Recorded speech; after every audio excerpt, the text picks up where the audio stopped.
Opa, boa noite. Vamos começar a aula aí. O professor vai continuar o tema que era desafios da saúde pública no Brasil. Mas antes de continuar, eu queria só dar uma dica para vocês, até que são vestibulandos. Foi um tema que já passou aqui na nossa roda de conversa, mas que vocês podem estar acompanhando, até porque é importante como pessoas também, a discussão do Fundeb, certo? O Fundeb é o principal fundo da educação.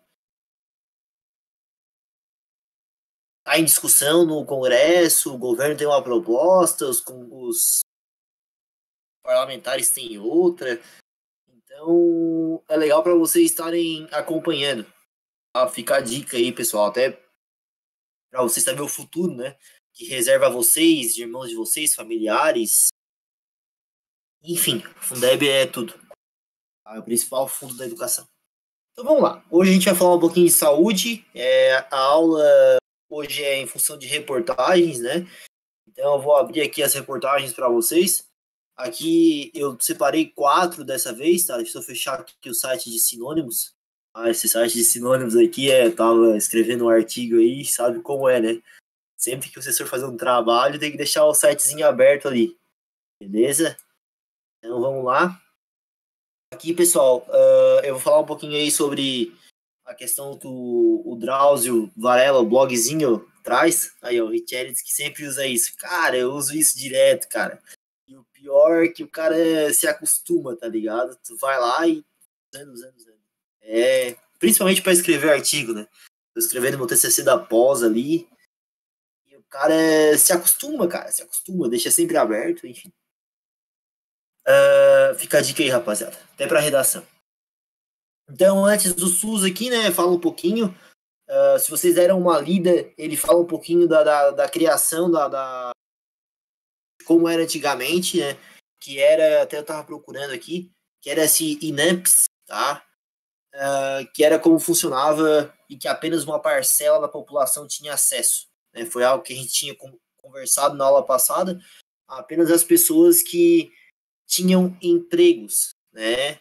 Então, as pessoas que não tinham empregos tinham que dar um jeito de ir pro privado, né? Que diferença tem isso após a criação da lei do SUS?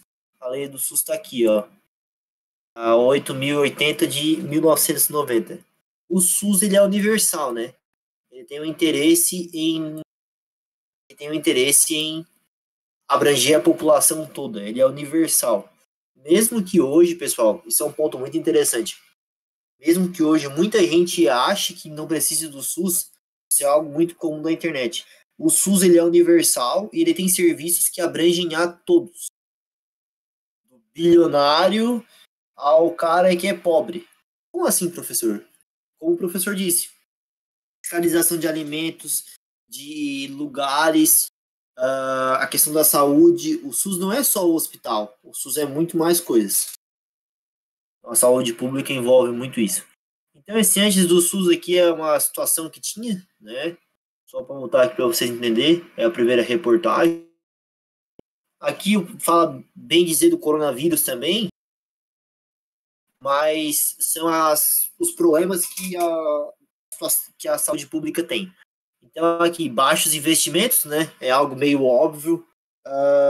Eu não sei se eu cheguei a falar para vocês na aula passada, mas teve a PEC, na verdade, né? Aprovada no governo Temer em 2016/2016. Foi 2016. Teve a PEC que foi aprovada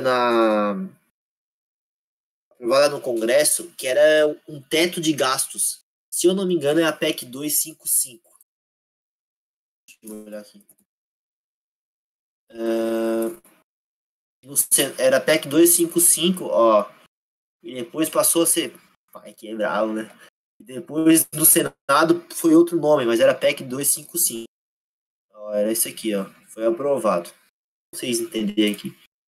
E essa PEC 255, ela era um teto de gastos. Na época, para vocês lembrar que época era isso, eu não sei se eu cheguei a falar, os institutos federais e até universidades foram ocupadas com o intuito de tentar fazer uma pressão para que isso não fosse aprovado. Acabou sendo.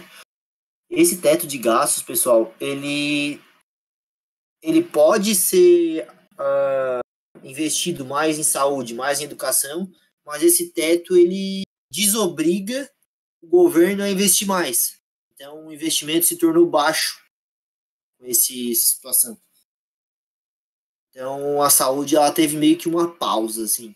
Ela foi mais ou menos assim, não podemos, vamos investir o mínimo e qualquer coisa a gente bota a culpa no teto. Que o teto, ele tinha a intenção, na época do governo Temer, inclusive, eu dei uma palestra sobre isso uma vez, foi o meu primeiro ano de trabalho. E a intenção do teto do governo era ajustar as contas. Isso estamos 4 anos depois. As contas continuaram crescendo, não mudou nada. Foi meio que uma justificativa para não investir em um monte de coisa. Enfim. Então, o primeiro argumento aí, desafios da saúde pública, seriam os baixos investimentos, né? O governo não investe, o governo não tem o interesse em investir e ajudar. Tá? Eu não sei. Tá lá do outro lado. Mas eu vou só dar um complemento aí, tá na outra reportagem, mas eu vou falar agora. Eu falei semana passada, não sei mais, sobre o marco do saneamento básico. Foi aprovado.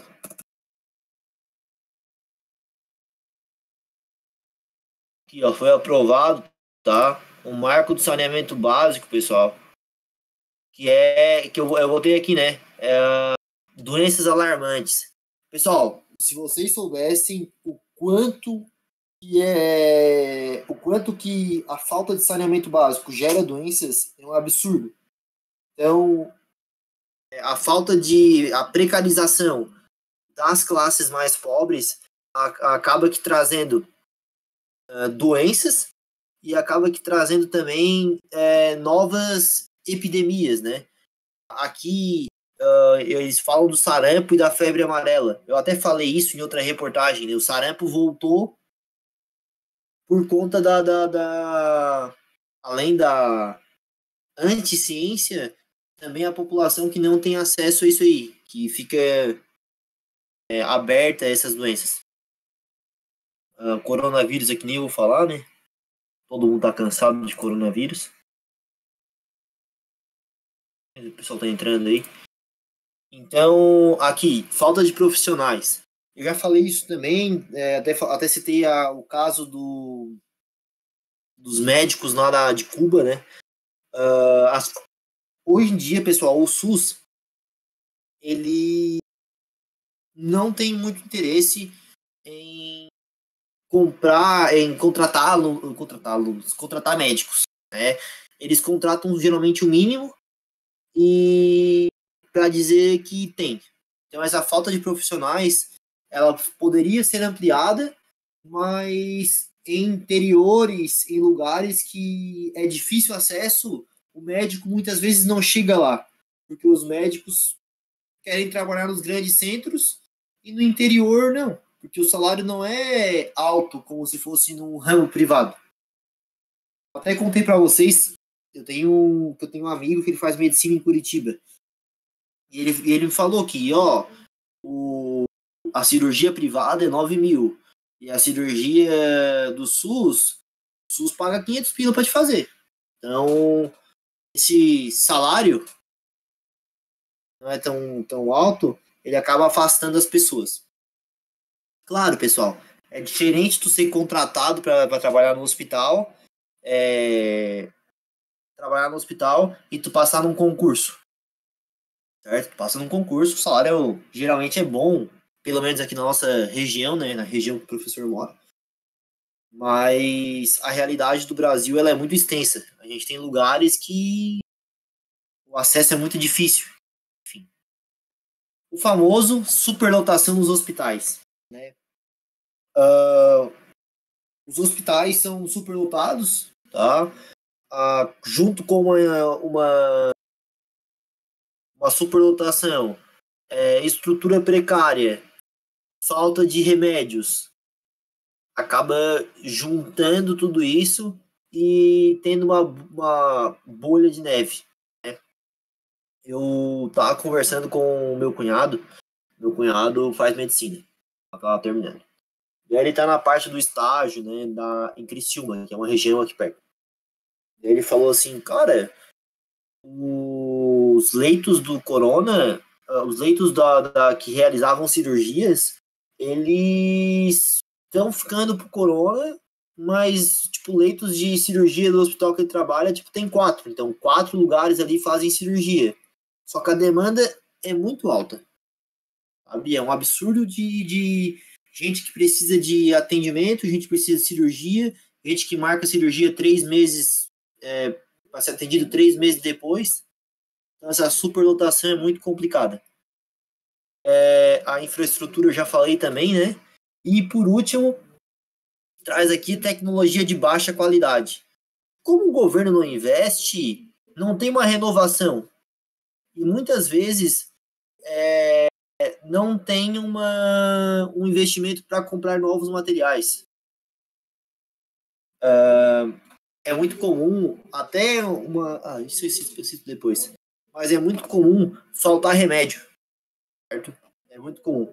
E também é muito difícil quando a pessoa tem uma doença específica e ela pode requerer ao SUS, só que por remédio ser mais caro, ou por remédio tipo ter um custo maior, acaba não tendo.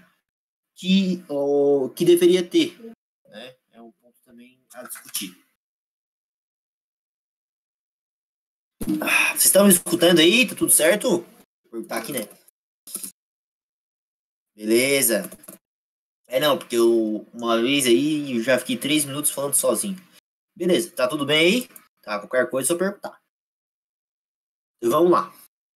Aqui eu peguei outro link também, mas eu achei legal esse link porque ele traz isso aqui, tá? Falando um pouco sobre isso. E depois ele traz sobre o saneamento básico, que eu já tinha falado, né?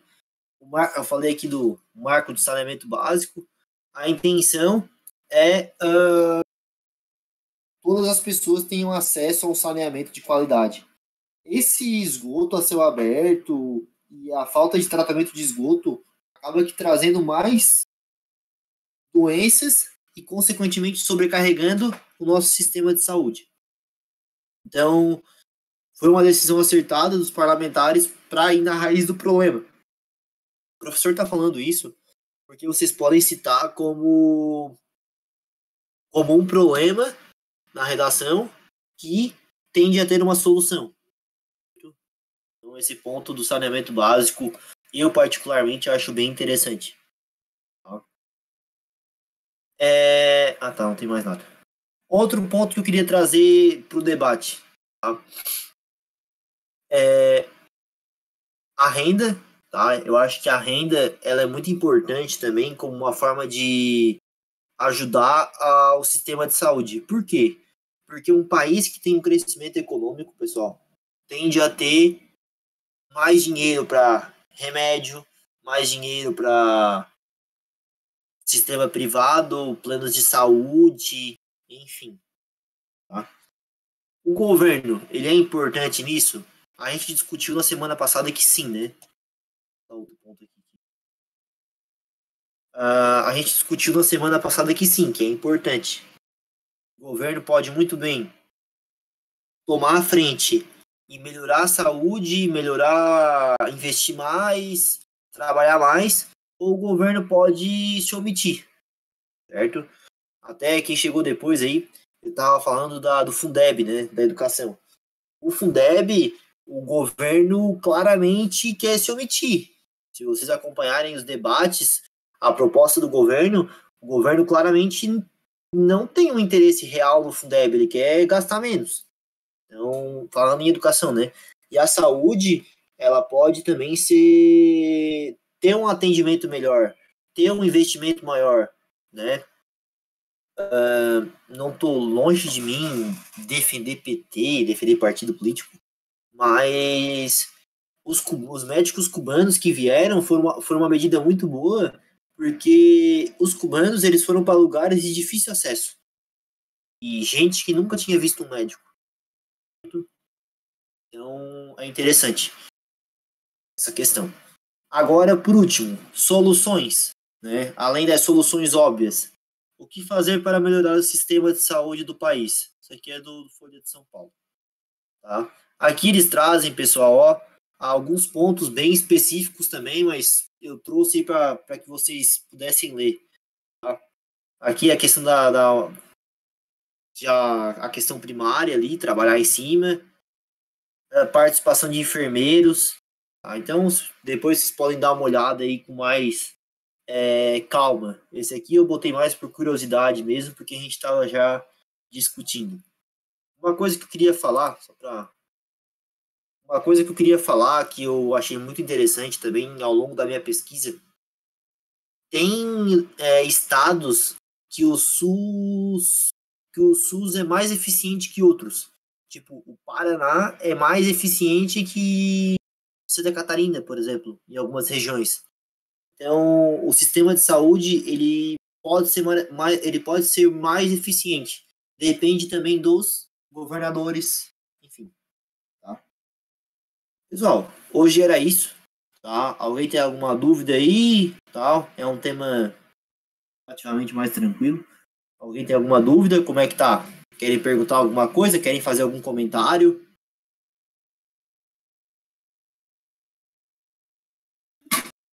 Eu não citei, porque isso é um negócio meio óbvio também.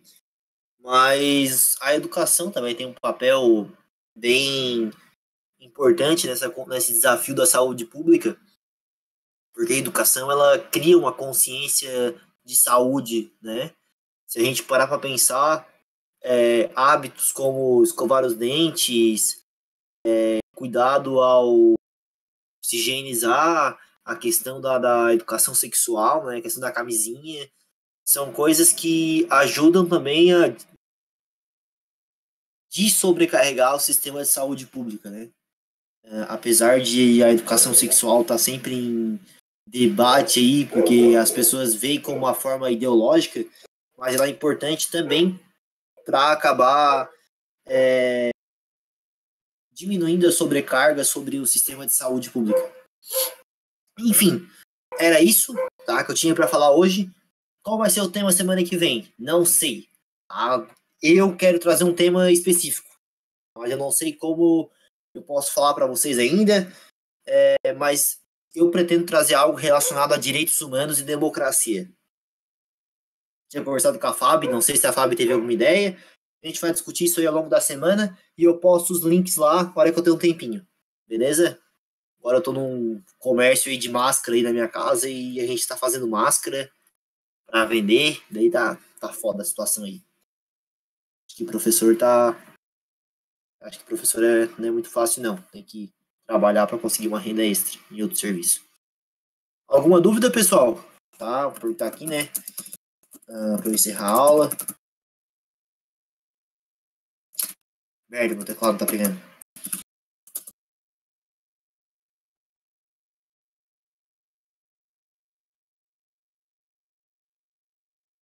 Querem comentar algo? Fala aí, fala aí. Fala aí, faz um comentário aí. Aí, professor. Certo. Quer perguntar? Pergunta aí, mano. Ó, o que tu acha aí, professor? O que tu acha que pode ser feito? Ah, professor, o que tu acha da situação tal? Ah, professor, sei lá. Tudo certo mesmo? Tá. Então, vou encerrar a aula aí, tá? Fala comigo. O professor tá aí, porque às vezes o cara acha que a parte de ser professor ela é muito difícil, porque tu fala, fala, fala, e quando eu era aluno, às vezes o professor fala, fala, fala, e eu não entendia nada. Daí ele perguntava, tá tudo bem? Eu falava assim, não, tudo certo. Mas, né, o EAD é complicado também, porque notificação do celular, enfim. Mas se vocês precisarem perguntar 49 vezes a mesma coisa, tô aí, né?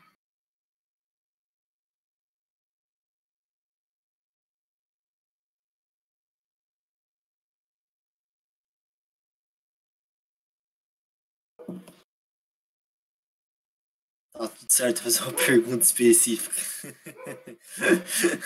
É verdade, é verdade. Eu já nem faço mais pergunta específica quando dava aula, porque o aluno já sei. Então tá, rapaziada. Era isso. O professor agora vai tomar um banho, trabalhar. Qualquer coisa, mandem mensagem, pessoal. Tem aí o WhatsApp do professor. Eu entro aqui só uma vez na semana, então não adianta mandar por aqui. Mas era isso. Agradeço o pessoal aí que pôde estar presente hoje. E qualquer coisa é só chamar. Tá? Até mais.